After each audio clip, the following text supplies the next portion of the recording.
जमात इस्लामी ये चाहती है कि इस मुल्क में जितने NGOs, ऑर्गेनाइजेशंस, मिली तंजीमें काम कर रही है, उनको सबको साथ में लेकर मुल्क में राय अम्मा को हमवार किया जाए और लोगों को बताया जाए कि इस बिल में क्या क्या खबातें हैं, क्या क्या ऐसी चीज़ें हैं जिससे मुल्क में बुरहानी कैफियत पैदा होगी और लोगों के मजहबी जज्बात को ठेस पहुँचेगी। हम ये चाहते हैं इसमें कि इस मुल्क के तमाम इंसाफ पसंद शहरी, चाहे उनका ताल्लुक़ किसी भी कम्युनिटी से हो, वो इस लड़ाई में हमारे कंधे से कंधा मिलाकर साथ में आए।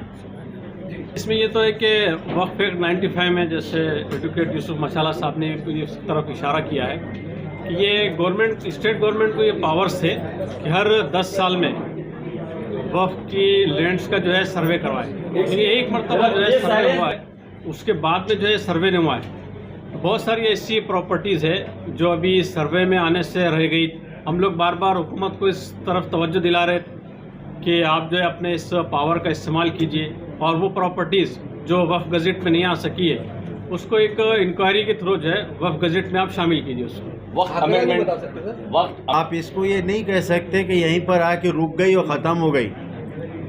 हर रोज़ कोई ना कोई वक्फ नया ज़मीन मकान आ रहा है, आज भी आ रहा है, क्योंकि ये एक ऐसी चीज़ है और ये सिर्फ मुसलमानों में नहीं है, दूसरे मज़हब में भी है कि कुछ लोग ऐसे होते हैं, न उनकी औलाद होती है, न कुछ होते हैं, प्रॉपर्टी बहुत होती है, वो वक्फ करना चाहते हैं, या होती है नालायक होती है अगर, तो भी वो देना चाहते हैं अच्छी जगह पे।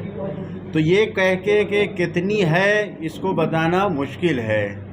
ये पुराने रिकॉर्ड है कि जो 9 लाख एकड़ बताया जा रहा है, लेकिन अभी कितना है इसका कोई हिसाब नहीं है, बहुत ज़्यादा है। वक्त अमेंडमेंट बिल के लिए जो सोशल मीडिया पे एक QR कोड स्कैन करके फैलाया जा रहा है, तो क्या यही एक तरीका है या इसका कानून भी एक चारागोई है? एक चीज़ मैं अभी बता दूं, आज की जो है हमारे मालेगांव के एक एडवोकेट है, एडवोकेट मुजीब मोमिन, मालेगांव से तकरीबन 32,000 रिटर्न अप्लीकेशन जो है उन्होंने आज JPC को ले आकर जमा किया।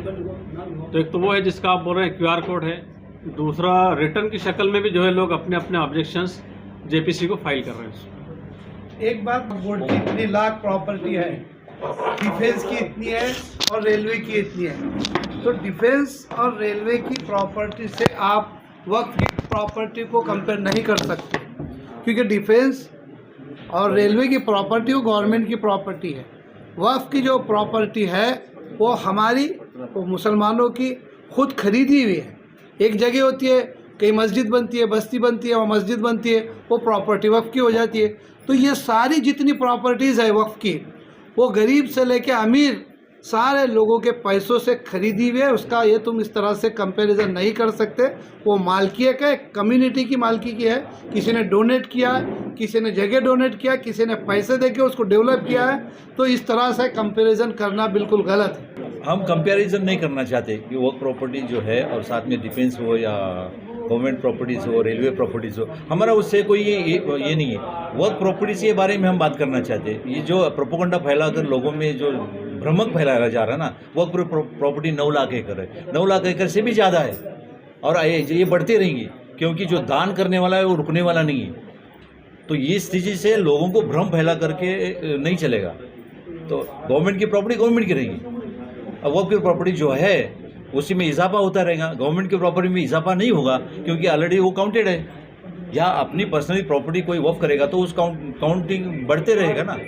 तो ये सब्जेक्ट को इस तरीके से पेश करना भी सही नहीं माना जाएगा ना।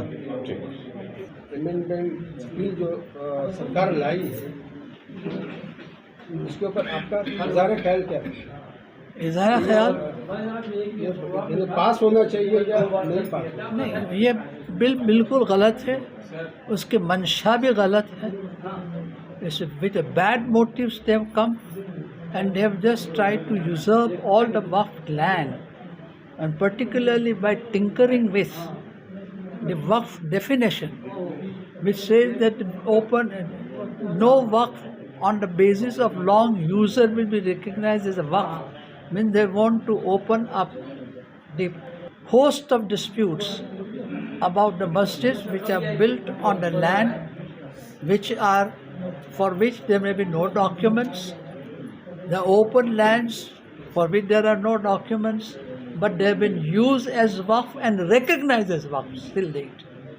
And also the Qabristan land, which are waqf land and used as waqf land, will be again opened up before the collector, who is now the government employee, to decide that it is no longer waqf, and then take over the land. And then to pass it on to whom? We don't know. One or two beneficiaries of the government.